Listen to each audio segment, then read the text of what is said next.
둘째 화는 지나갔으나 보라 셋째 화가 속히 이르는도다. 일곱째 천사가 나팔을 불매 하늘을 큰 음성들이 나서 이르되 세상 나라가 우리 주와 그의 그리스도의 나라가 되어 그가 세세토록 왕 노릇하시리로다 하니 하나님 앞에서 자기 보좌에 앉아있던 24장로가 엎드려 얼굴을 땅에 대고 하나님께 경배하여 이르되 감사하오나니 옛적에도 계셨고 지금도 계신 주 하나님 곧 전능하신 이여 친히 큰 권능을 잡으시고 왕 노릇하시도다. 이방들이 분노하며 주의 진노가 내려 죽은 자를 심판하시며 종 선지자들과 성도들과 또 작은 자든지 큰 자든지 주의 이름을 경외하는 자들에게 상 주시며 또 땅을 망하게 하는 자들을 멸망시키실 때로소이다 하더라. 이게 하늘에 있는 하나님의 성전이 열리니 성전 안에 하나님의 언약궤가 보이며 또 번개와 음성들과 우레와 지진과 큰 우박이 있더라. 아멘. 벌써 요한계시록 11장에 오늘 하면 지금 마치는 거잖아요. 그죠? 요한계시록 11장까지가 제가 보는 책이 600페이지짜리예요. 11장까지가. 제 입장에서는 따라가기가 버거워요. 책을 보고 따라가기가 쉽지가 않은데 14절 보시면 둘째 하는 이제 지나갔어요. 그리고 보라 셋째 하가 속히 이제 이루는도다. 15절 일곱째 천사가 나팔을 불매 나팔을 분다라는 표현이 계시록에 계속 잘 나오죠. 계시록 말씀에서 나팔을 분다라고 할 때는 이런 표현들은 대부분 어떤 때 계속 쓰고 있냐면 세상에 대한 하나님의 왕권, 이 세상이 하나님의 것이다라는 주권, 이런 하나님의 통치를 선언하고 선포할 때마다 나팔을 불매라는 표현이 나옵니다.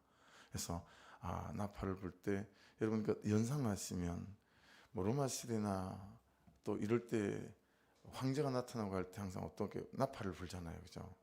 불고 나면 등장하고 하는 그런 것처럼 그런 하나님의 왕권을 의미하는 거다.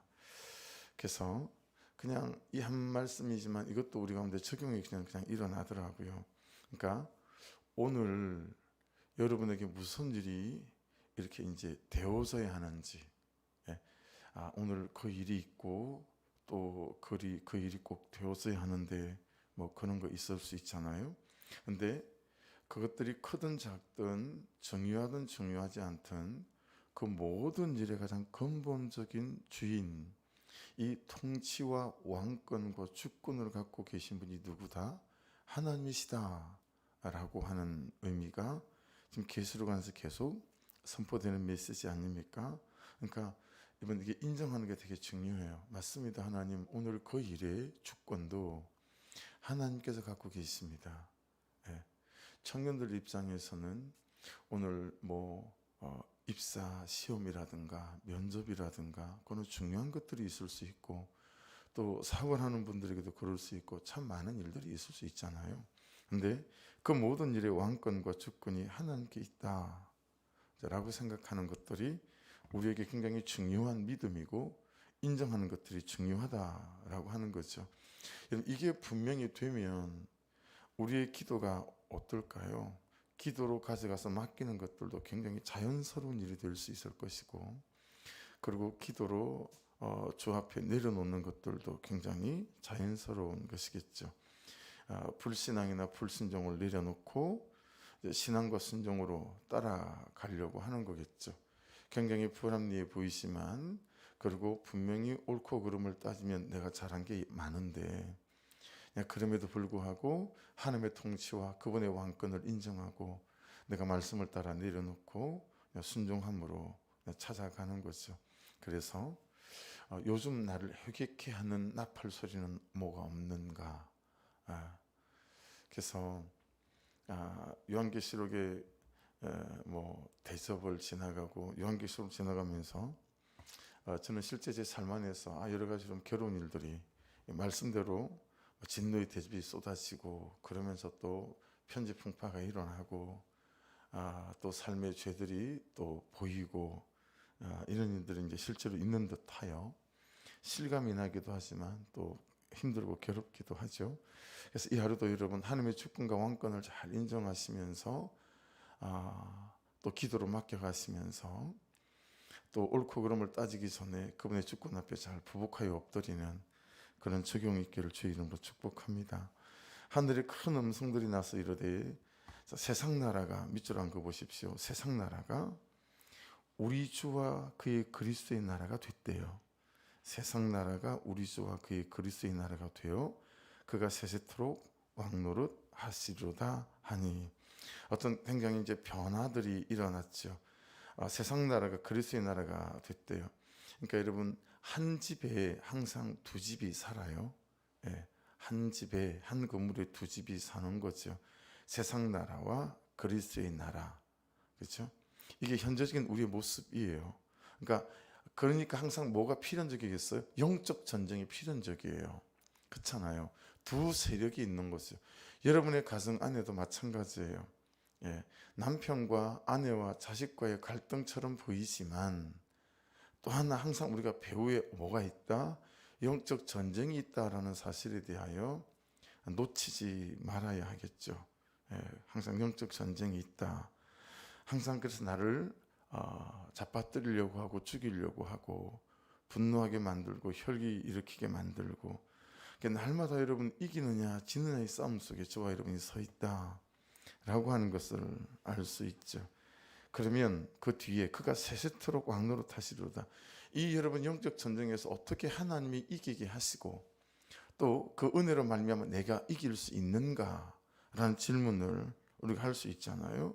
그러니까 그것은 세세토록 왕노릇 하시리로다. 내 죄가 보이고 내 죄를 알고 하는 이 회개하는 거, 회개의 영이 임하고 통회와 자복의 영이 임하는 거, 이것만큼 내 안에서 내 삶에서 하나님께서 이기시고 내가 이기고 하나님의 거룩하심이 통치하게 만드는 일이 없다라고 하는 거 볼 때 여러분 교회는 부자를 만들어내는 도깨비 방망이가 아니라 회개케 하는 이는 사역에 훨씬 더 집중하는 것들이 참 복되겠다. 또 이렇게 이제 깨달아지는 거죠. 해서 여러분 여러분이 또 제가 우리 자신에게 내 자신에게 수없이 질문해야 하고 점검하며 살아야 하는 질문이 있겠다 싶은 거예요. 예. 그게 어떤 거죠? 여러분 어떻게 해야 이 영적 전쟁에서 내가 싸우지 않고 하나님께서 싸우시는 그런 영적 전쟁이 될 수 있을까요? 그러니까 정말 나는 주인이 바뀐 사람이 맞는가? 이 질문 항상 우리가 해야 되겠죠. 예수님께서 또는 말씀이 지금 내 삶의 시간이나 내 재정이나 내 방향이나 내 방법의 진정한 통치자인가? 라고 하는 거죠. 예. 여러분 어떠세요? 어제의 삶은 어떠세요? 어제의 삶에서 여러분이 하신 어떤 행동과 어떤 선택과 재정을 쓰고 시간을 쓴 것들이 내가 주인이 바뀐 사람으로서 하나님의 통치 가운데 내가 살았구나 라고 여겨지십니까? 아니면 분명히 마음은 그렇지 않았으나 어떤 선택과 결정을 할 때 하나님은 말씀은 안중에도 없고 그냥 되어지는 대로 내가 어떤 선택을 했구나. 어떻게 보이는가 이걸 살펴야 되겠죠. 지금 내 마음의 보좌에 주님이 앉아 계셔서 내 인생의 운전대를 잡고 계시면서 핸들링을 하는가. 오늘 여러분이 어떤 선택을 하거나 결정을 또 처신을 해야 될 것들이 있을 수 있겠죠. 그럴 때 여러분의 인생의 운전대에 앉아서 핸들을 잡고 핸들링을 하는 것과 하나님께 운전석을 내어드리고 내 주님 말씀에게 또 운전석을 내어드리고 인도하시는 대로 제가 가겠습니다 하는 삶은 영 다를 수 있지 않겠어요? 그래서 지금 내 인생의 운전대를 어제는 누가 잡았지? 그리고 오늘 내 인생의 운전대를 하나님께 맡길 마음이 있는가에 대한 부분이겠죠. 그래서 이런 부분들도 여러분 적용 질문으로 만들어 보면 오늘 이 하루의 삶 동안에 주님을 왕 노릇해야 하게 하는 주님이 왕이십니다. 나의 모든 주권과 또 왕권을 갖고 계십니다. 그렇게 해야 하는 어떤 부분, 어떤 지점이 어떤 부분인가 라고 하는 거죠. 오늘 사용할 재정에 대해서 그래야 되나, 시간 사용에 대해서 그래야 되나, 어떤 관계적인 부분 안에서 그래야 되나. 제 적용은 저는 아들과의 관계였습니다. 그럼 이런 거죠. 아들의 문제, 아들과의 관계 안에서 주님이 왕노릇하게 하려면 내가 해야 할 것은 무엇일까? 여러분 어떠세요? 여러분이 어떤 적용점이 생길지를 모르나 저는 아들과의 관계 안에서 주님이 통치하시고 왕노릇하게 하시려면 내가 해야 될 게 뭐지? 라고 질문해 보니까 이게 좀 분명해지는 거예요. 그냥 조건 없이 따지지 않고 사랑해 주는 거겠구나. 그렇게 깨닫게 되는 거예요. 그냥 진심으로 사랑하는 거겠구나. 예. 그냥 실컷 사랑하는 것이겠구나. 이 아들이나 딸들하고 대화를 하는 부분요. 이 포인트에서 왜 울지? 이럴 때가 있어요. 전혀 울어야 하는 포인트가 아닌데 그 포인트에서 되게 억울해하면서 울어요. 근데 그 포인트가 어떤 부분이냐면 믿어주지 않는 것, 인정하지 않는 것에 대해서 억울해하더라고요. 근데 자기의 삶을 보면 내가 딱히 믿어줄 게 사실은 없거든요. 야, 그렇게 살면서 어떻게 저렇게 믿어달라고 하지? 지 살아온 삶이 있어서 내가 신뢰가 안 가는 것 뿐인데 나는 이렇게 생각을 하는 거예요. 근데 그런 부분들이 자존감에 영향이 가고 억울하고 그런가 보죠. 그래서 참 맥락 없이 운다 싶긴 하지만 또 말씀을 통해서 어제 제가 적용하니 네, 하나님의 통치가 이 하루 제게 일어나게 하는 그 지점의 아들과의 관계이겠는데 하나님 그럼 어떻게 하면 아들과 저와의 관계 안에서 하나님이 왕노릇하시고 통치할 수 있으실까요? 라고 제가 질문했을 때 네가 조건 없이 따지지 않고 그냥 사랑하는 거다. 내가 너에게 그랬던 것처럼 뭐 이런 거죠. 그러다 보니까 그 다음 적용 질문이 일어날 수 있잖아요. 아들을 조건 없이 따지지 않고 그럼 그렇게 믿어주고 시려고 사랑하려면 하나님 제가 구체적으로 제가 취해야 될 액션은 어떤 것일까요? 이런 것들은 나를 준비하는 것과 관계 안에서 해야 될 일과 두 가지로 나눠지더라고요. 예를 들면 지금 내가 성령 충만하지 않고 은혜 충만하지 않으면 그럴 수 없잖아요. 그렇죠? 그러니까 내가 성령 충만하고 은혜 충만할 수 있도록 내가 하나님 앞에 나아가야 될 어떤 일들이 있는 거예요. 시간을 작정하여 이 부분만을 위해서 이 하루는 집중해서 내가 시간을 30분을 빼서 네 하나님 맞습니다. 오늘 말씀대로 정말 하나님 아들과 저와의 관계 안에서 조건 없이 따지지 않고 내가 그냥 사랑할 수 있도록 하나님 제 마음 안에 성령의 충만과 은혜 충만을 주십시오. 이게 제가 꼭 해야 될 일이 아니겠어요. 두 번째는 제가 아들과의 상대 안에서 내가 해야 될 일이 있잖아요. 그래서 제가 적어본 건 그냥 내가 잘 웃어주자, 인사 잘 받아주자. 어떤 때는 집에 들어가서요 지가 하는 짓은 생각도 안 하고 인사를 왜 그렇게 받아요? 이럴 때가 있어요. 내가 이제 마음껏 자기 인사를 안 받아줬다는 거예요. 그냥 평상시처럼 했는데 왜 그러지? 뭐 그런 마음이 들 때가 있어요. 그러니까 여러분 그냥 잘 웃어주고 칭찬해주고 격려해주고 이게 내가 또 해야 될 일이겠구나. 내가 이 하루 그렇게 또 통치를 받아야 되겠죠. 그래서 여러분 15절 말씀에서 우리가 깨닫게 되지는 큰 메시지 중에 하나는 이제 이런 거죠. 여러분 우리가 이미 이긴 전쟁을 하고 있다라는 거예요. 영적 전쟁 안에서. 그렇죠? 예수께서 이미 이겨놓은 전쟁을 하고 있다라는 거예요. 그분의 죽으심 십자가에서 그리고 부활하심으로. 이건 대단히 중요한 문제입니다. 왜냐하면 보세요. 여기에 여러분의 가슴에 심령에 살아계신 하나님이 살아계신 하나님으로 살아계시게끔만 하면 오늘 여러분과 제가 해야 될 싸움은 껌이에요. 이미 이겨놓으신 싸움을 그냥 이기는 것 뿐이에요. 할렐루야. 근데 아무리 그분께서 이겨놓은 싸움이라 할지라도 살아계신 하나님이 살아계신 하나님으로 이게 살아계시지 않으면 이 이겨놓은 싸움을 내가 날마다 지고 살아가는 거예요. 관계 안에서 지고 살아가고 재정 안에서 지고 살아가고. 그래서 이 비유를 항상 제가 뭘로 들지요? 제가 어느 날 일본과 우리나라 국가대표가 축구 시합을 하고 있는데 1대0으로 지고 있는 거예요. 내가 애가 달았어요. 그걸 쳐다보면서 막 그냥, 남자들은 그 축구 보면 그냥 앉아서 가만 안 보고 막 TV 안으로 막 들어가잖아요. 막 내가 공을 차는 것처럼. 그래 막 그걸 쳐다보고 황순홍 선수 막 지금은 감독이지만 욕을 하고 있고 막 그러고 있는데 이 셋째 형이 쑥 지나가면서 야, 뭐 하고 있냐? 아, 지금 1대0으로 형 지고 있다니까. 그랬더니 막 웃는 거죠. 야, 그거 2대1로 우리가 이겼어. 그거 재방송이야. 그러는 거죠. 재방송을 보고 제가 그러고 있는 거, 이미 이긴 그 시합을. 그러니까 여러분, 예수께서 이미 이겨놓으신 싸움이 우리의 삶에서 오늘도 내가 그래서 이길 수 있다라고 하는 믿음. 할렐루야. 예. 저 인간과의 싸움에서 이길 수 있다. 어떻게 해요? 낮아짐으로, 조건 없이 따지지 않고 사랑함으로. 예. 그게 우리의 믿음이고 중심인 거죠.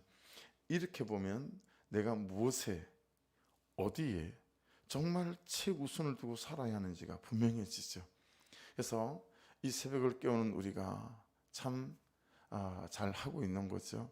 근데 계속해서 이 새벽을 깨운 은혜들이, 말씀들이 여러분 우리에게 되뇌어지고 또 연습되고 훈련되어져서 삶에서 잘 적용되어지는 은혜가 있기를 주의 이름으로 축복합니다.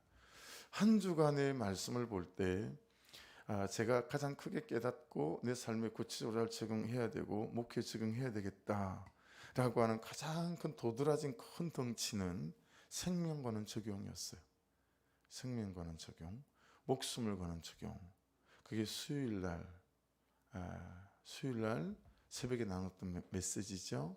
그때 우리가 말씀 안에서 들은 주의 음성인데, 제가 한 2년 어간 중에 수요일 생명 거는 적용 말씀 나눠놓고 그렇게 살아야지 해놓고 싹 다 잊어버리고요. 집에 들어가서 그냥 아들과의 관계 안에서 제가 막 분노를 해가지고 그냥 폭망했어요. 완전히 폭망했어요. 그래서 그 썬 열매를 먹기가 여간 힘들지가 않아요. 그래서 여러분, 이미 이겨놓으신 그분의 그 싸움, 그 이긴 전쟁을 우리가 하고 있다라고 하는 믿음 안에서 어연하고 넉넉하게 삶의 문제들과 사람들과 잘 대처해 나가시는 그런 은혜가 있기를 주의 이름으로 축복합니다. 그러니 이 살아계신 하나님이 살아계신 하나님을 항상 여기에 있고 참 오늘 말씀이 뭐였지? 라고 계속 질문해야 되는 것처럼 계속해서 살아계신 하나님으로 저 말에 대하여 내가 어떻게 반응해야 되지요? 라고 그분의 왕권과 주권을, 통치를 인정하는 이 연습과 훈련이 우리에게 항상 끊이지 않아야 되겠구나 라고 하는 것들을 깨닫습니다. 자, 15절에서 세상의 나라가 우리 주와 그의 그리스도의 나라가 되어버렸어요. 그가 세세토록 왕노릇하게 되셨어요. 자, 그랬더니 이 땅에서 일어나는 이런 일을 보고 하늘에서 반응이 나타나는 게 16절이에요. 하늘에서 어떤 반응이 일어나죠? 하나님 앞에서 자기 보좌에 앉아있던 24장로가, 우리가 이미 앞에 봤죠? 엎드려 얼굴을 땅에 대고 하나님께 경배하여. 자, 그 경배의 내용이 17절이에요. 경배의 내용이 뭐죠? 이르되 감사옵나니. 첫째가 감사해요. 그죠? 옛적에도 계셨고 지금도 계신 주 하나님 곧 전능하시니요 친히 큰 권능을 잡으시고 왕노릇 하시도다. 그렇게 하나님을 경배하는 찬양이에요. 여러분, 우리에게 적용은 어떻게 일어날 수 있을까요? 하나님이 내 인생에 없었던 적이 없다라는 거죠. 하나님이 안 계셨던 적이 없다라는 거죠. 그럼 현재는 어떻습니까? 지금도 하나님은 여전히 나와 우리와 함께 하신다라는 거죠. 그리고 함께 하실 것이다 라고 하는 거죠. 이 사실과 이 중심에서 우리가 참 물러섬이 없어야 되겠다. 자, 그런데 그렇게 나와 함께 해 오셨고 함께 하시고 함께 하실 하나님이 어떤 하나님이신가가 너무 중요하잖아요. 그렇죠? 여러분 주변에도 여러 사람이 함께 하고 있잖아요. 근데 그 사람 중에 어떤 사람은 날마다 나를 괴롭게 하는 사람이 있어요. 그렇죠? 정말 내 은혜에 100%의 은혜가 있다면 90%를 그 사람이 다 가져가는 것 같아. 그 사람하고 상대하는 데서 내 90%의 은혜가 다 소진되어지는 것 같고, 그런 사람이 있는 반면에 그냥 같이 있으면 기분이 좋아지고 위로가 되는 사람도 있을 수 있지 않겠어요? 예, 그런 것처럼 하나님이 나와 함께 하시고 동행하시는데, 전에도 계시고 지금도 계시고 앞으로도 계실 건데, 그 하나님이 어떤 하나님이시죠? 로마서 8장 32절 한 구절만 우리가 붙든다면, 자기 아들을 아끼지 아니하시고 우리 모든 사람을 위하여 내주시니가 어찌 그 아들과 함께 모든 것을 우리에게 주시지 아니하시겠느냐. 할렐루야. 아들을 주신 하나님이 전에도 지금도 내일도 나와 함께 하신다. 아들을 내주셨으니 어찌 모든 것을 우리에게 주시는 것을 아까워하시겠느냐. 그 하나님이 나와 함께 하신다 라고 하는 메시지인 거죠. 네. 그래서 24장로도 엎드려 얼굴을 땅에 대고 천사, 그죠? 하나님께 경배하여 감사하고, 두 번째는 그 하나님을 인정하고, 세 번째는 친히 큰 권능을 잡으시고, 이게 없던 권능이 생겼다는 게 아니고 이제 그 권능을 사용하셨다라고 하는 거죠. 예. 근데 여러분, 이 말씀 어디서 보신 거 기억 안 나세요? 사실 1장 8절에 이 말씀이 나왔던 말씀이에요. 근데 1장 8절 한번 들어보십시오. 지금 말씀 보시면서, 이 17절 말씀 보시면서 지금 말씀하고 없는 거 한번 찾아내 보십시오. 주 하나님이 이르시되 나는 알파와 오메가라. 이제도 있고 전에도 있고 장차 올 자요 전능한 자라 하시더라. 여러분, 1장 8절 말씀에 비추면 오늘 지금 보시는 17절 말씀에서 없는 게 뭐죠? 장차 올 자요 라는 말씀이 없어요. 장차 올 자요. 왜 이렇게 표현하시겠어요? 이미 오신 분으로 지금 이 말씀에서는 전제를 한다라고 하는 거예요. 이미 오신 분이시기 때문에 장차 올 분이 아니시죠. 근데 또한 여러분, 재림, 세컨 카밍, 예수께서 다시 오실 때는 또 다시 오실 분이시죠. 그래서 여러분, 이걸 굉장히 중요한 신학적 용어가 있습니다. 이걸 이제 뭐라고 부르냐면, 이미 already라고 하잖아요. already but not yet. 이게 되게 중요한 신학적인 문구예요. 이미 예수께서 오셨다. 그러나 아직이라는 거예요. 이미 여러분, 예수께서 2000년 오셨죠? 그래서 십자가에 죽으시고 우리의 모든 죄를 사하시고 대속하시고 구속하셨어요. 그죠? 그렇지만 그래서 성령으로 오셔서 성령이 우리 가운데 오셔서 성령의 지배와 통치가 있고요. 그렇지만 또한 뭐가 있죠? 예수께서 다시 오실 때까지 공중권세 잡은 자, 또 사단이 일하는 것들을 허락해 놓으셨죠. 그리고 예수께서 다시 오실 때 이제 이 모든 것들이 정리가 될 거예요. 그래서 이미 already 오셨지만 not yet, 그러나 아직이라고 이제 표현을 하는 것입니다. 그래서 우리는 어떻다고요? 여전히 영적인 싸움에 있고 믿음과의 싸움 중에 있다. 근데 이걸 예수께서 이겨놓으신 전쟁이기에 우리가 이길 수 있음에도 불구하고 자꾸 하도 죄에, 우리의 혈기에, 또 우리의 어떤 습관과 태도에 지고 살다 보니까, 여러분, 청년들하고요, 남자들하고 우리가 목장하면서 얘기 나눠보면 그런 얘기 많이 해요. 목사님, 정말 이 음란을 이길 수 있을까요? 목사님, 정말 이 담배를 이길 수 있을까요? 목사님, 정말 이 술을 이길 수 있을까요? 예. 왜냐하면 수십 년을 엎어지고 자빠지고 끊었다가 피웠다가 끊었다가 마시다가 3개월 죽이면 또다시 그 죄의 수렁통에 빠져서 또 헤매고 있고, 이게 반복되어지니까요, 자꾸 우리에게 어떤 생각이 드는 거죠? 야, 내가 내 혈기를 이길 수 있을까? 예, 이제 이런 것들이 드는 거죠. 하지만 이미 오셔서 우리 죄를 사하셨고 마귀의 권세를 밟으셨고, 그리고 성령으로 우리 가운데 기름 부어 주셨고, 그래서 이긴 싸움이다. 그러나 아직 여전한 주님 다시 오실 때까지 영적 전쟁 중에 있기에, 그래서 오죽하면 루트 같은 분들은 우리가 지금 죽었어요. 제가 죽었어요. 제 영혼과 육신이 분리가 됐어요. 그래서 영혼이 지금 하나님께로 막 올라가는 그 의간에도 사단은 우리를 가만두지 않는다. 또 하나는 새가 공중에 휘리릭 날아갈 수는 있다. 그러나 그 새가 머리에 새집을 짓기 위해서는 안 된다. 이런 표현을 썼어요. 이런저런 죄들이 우리에게 일어날 수 있죠. 그죠? 그런 유혹과 생각들이 일어날 수도 있겠죠. 사람이니 뭐 그럴 수밖에 없지 않아요? 그러나 그 새가 머리 새집을 짓지는 못하게 된다라고 하는 어떤 것이죠. 그 죄가 내 삶 안으로 들어와 심령 안으로 들어와 그 죄의 종로로 타는 삶에 나가서는 절대 안 된다라고 하는 이 영적 전쟁 속에 항상 놓여 있다라고 하는 것들을 우리에게 다시 주지시키고 있다라고 하는 것이죠. 그래서 여러분 이 영적 전쟁 안에서 이미 이겼다라고 하는 이 믿음을 붙잡고 이 하루도 저 여러분이 잘 승리해가는 은혜가 있기를 주의 이름으로 축복합니다. 그래서 세상 나라의 권세가 주의 나라의 권세가 됐고 이런 말씀들을 하니까 이방들이 분노하는 부대목이 나와요. 18절 보십시오. 이방들이 분노함이 하지만 주님도 가만히 계시지 않죠. 어떻게 하죠? 주의 진노가 내려 죽은 자를 심판하시며 종 선지자들과 성도들과 또 작은 자든지 큰 자든지 주의 이름을 경외하는 자들에게 상 주시며 또 땅을 망하게 하는 자들, 이 망하게 하는 자들은 땅을 더럽힌 자들을 뜻합니다. 더럽힌 자들을 멸망시킬 때로소이다 하더라.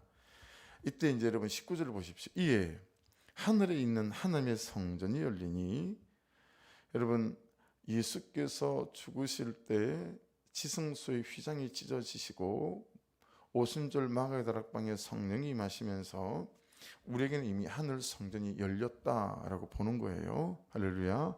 자, 그러면서 성전 안에 뭐가 보였어요. 뭐가 보이죠? 하나님의 언약궤가 보였어요. 그리고 또 번개와 음성들과 우리와 지진과 큰 우박이 있었다고 말씀합니다. 자, 여러분 하나님의 언약궤가 상징하는 큰 두 가지가 뭐죠? 하나님의 언약궤가 상징하는 큰 두 가지가 하나는 시은자죠.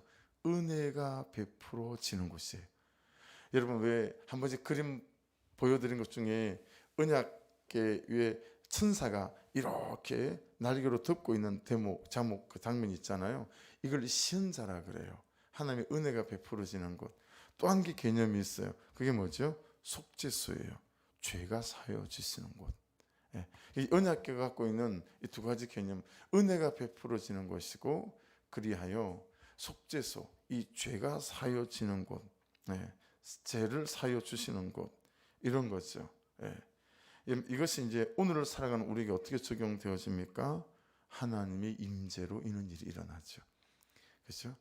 그래서 언약궤가 여러분 언제 사라졌다라고 정확하게 보냐면 언약궤가 지금 없거든요. 바벨론이 침공해서 BC 567년도에 남유다가 망할 때 예루살렘 성전이 불탈 때 언약궤도 불탔다라고 보는 게 일반적 신학자들의 견해입니다. 그러니까 이미 예수님 오시기 전에 한 600년 전에 이 언약궤가 이미 다 불타고 없어진 거죠. 그렇지만 그 언약궤는 오늘날 우리가 어떤 식으로 있는 거죠? 성령의 충만, 성령의 임재로 우리에게 있는 거죠. 그렇죠? 그래서 이 하나님의 임재와 내주하심을 통해서 우리에게 회개의 영이 임하게 되어지고 통회와 자복의 영이 임하게 되어지고 성령 충만하게 되어지고, 그래서 여러분 항상 이 성령의 충만, 성령의 임재, 이것이 저와 여러분의 갈망이어야 되고 또 갈정이어야 되고 그리고 우리의 갈급함이어야 될 줄로 믿습니다. 항상 하나님에게 하나님의 임재와 성령의 충만함을 부어주십시오. 이게 우리의 그런 갈급함 또 갈망이어야 되겠다. 그래서 기도하십시다. 이 새벽에도 기도하실 때 하나님, 이미 이긴 전쟁 속에 있다라고 하는 것을 또 말씀 안에서 말씀하시고 오늘도 네가 싸워야 될 모든 일들 가운데에 또 살아계신 하나님이 살아계신 하나님으로 살아있게 만들어서 그 일들과 부닥치게 되게 될 때에 또 세상의 나라가 주의 나라가 될 것이다 라고 말씀하십니다. 그리고 그래서 하나님의 임재, 이 하나님의 내주하심, 성령의 충만, 회개의 충만, 이걸 항상 갈망해야 됨을 또한 말씀하십니다. 이 말씀을 붙잡고 기도하시면서 하나님 은혜를 부어주셔서 이 하루도 이 하나님의 은혜가 베풀어지는 시현자의 은혜, 나의 죄를 사여주시는 이 속죄소의 은혜가 이 하나님의 임재와 충만으로 되어지는 일이라 말씀해 주셨으니 이 새벽에도 그 시현자에서 은혜가 베풀어지고 이 속죄소에서 아버지 하나님 정말 은혜가 베풀어져서 다시 거룩한 백성으로 시간과 또 나의 모든 삶과 관계들을 하나님 주님 앞에 내어 맡기며 하나님의 통치와 주권과 왕권을 인정하며 살아가는 이 하루 될 수 있도록 도와주옵소서.